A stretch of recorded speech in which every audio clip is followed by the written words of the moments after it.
जय श्री राधे। तो आज हम लोग जानेंगे कि सभी धर्म समान कैसे हैं। ऐसे हमारा सनातन धर्म, इसमें जो प्रकृति के साथ चलना, जैसे कि हुआ कि शिव जी हैं, पार्वती जी हैं, उनके पुत्र हैं गणेश कार्तिकेय, उनका वाहन भी है, सांप है, बाघ है, फिर शेर। तो जैसे कि सांप चूहा को खाते हैं, तो एक दूसरे का आहार जो है ये भी मिल के रहें। तो ये हमें इंसान जो हैं, हमें प्रकृति के साथ चलना होगा, क्योंकि जो सांस हम लोग लेते हैं, जो जल पीते हैं, जो धरती माँ में है, ये सब भी हमारे जीवन के लिए आवश्यक है। इसीलिए हमें जीवित रहने के लिए हमें अपने प्रकृति को साथ लेके चलना है। इसी तरह यीशु मसीह जी भी तो इंसानियत सिखा के गए कि हमें दया प्रेम को जगाना है। उसमें भी कोई राक्षस नहीं है, क्योंकि हमारे सनातन में जैसे राक्षस के रूप में रावण दिखाया जाता है, कंस दिखाया जाता है, तो ऐसे कि हुआ ना कि वो जो रूप है हमारे अंदर की घमंड दुर्गुणों से भरपूर अगर हम लोग रहेंगे तो उसी राक्षस की भांति बनेंगे। तो राक्षस जो है वो हमारे अंदर ही है। इसीलिए यीशु मसीह जी, उनके धर्म में कोई राक्षस नहीं दिखाए गए, क्योंकि हमारे अंदर के राक्षस को मार के हमें दया प्रेम करुणा को जगाना है, इंसानियत को जगाना है।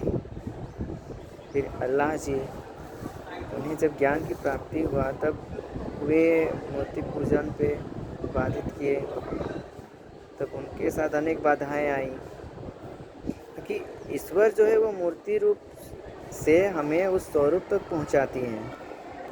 अर्थात कि जो पुरुषोत्तम का जो चरित्र है, जैसे श्री राम जी का जो चरित्र है, एक पूर्ण इंसान, जैसे समाज में हम लोग सुरक्षित समाज को बना के चलें, एक पूर्ण इंसान बनने का जो एक उस चरित्र को हम लोग 100% माने, तो इस तरह से उपवास नियम हुआ, भक्ति माध्यम हुआ, आध्यात्मिक चेतना जो है वहाँ से हमें ऊर्जाएं मिलती है। जैसे कि जब हम लोग रात को सोते हैं तो हमें दिन में काम अच्छे से कर पाते हैं, क्योंकि हमारे अंदर की ऊर्जा लेवल बढ़ जाती है। उसी तरह आध्यात्मिक चेतना और भक्ति लेवल में जाने से हमारे अंदर भी पावर आती है।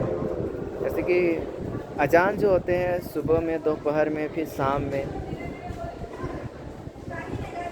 तो इसी तरह यीशु मसीह ईसाई में भी तो है, सुबह को ही सबसे सर्वप्रथम भक्ति किया जाता है। फिर क्योंकि हमारा ये जो माइंड है, ये बाहर से आंखों से जो दिखती है इन चीज़ों से भटकती है, इसीलिए हमें उस ऊर्जा से मिलते रहना पड़ता है।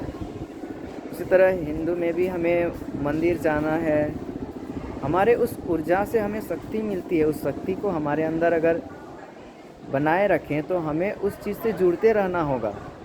इसी को ही त्रिकाल संध्या भी बोलते हैं कि सुबह को सर्वप्रथम जैसे कि ध्यान हुआ, मेडिटेशन हुआ, भक्ति हुआ, भजन हुआ, हम अपने मन को एक डायरेक्शन देते हैं सुबह को ही।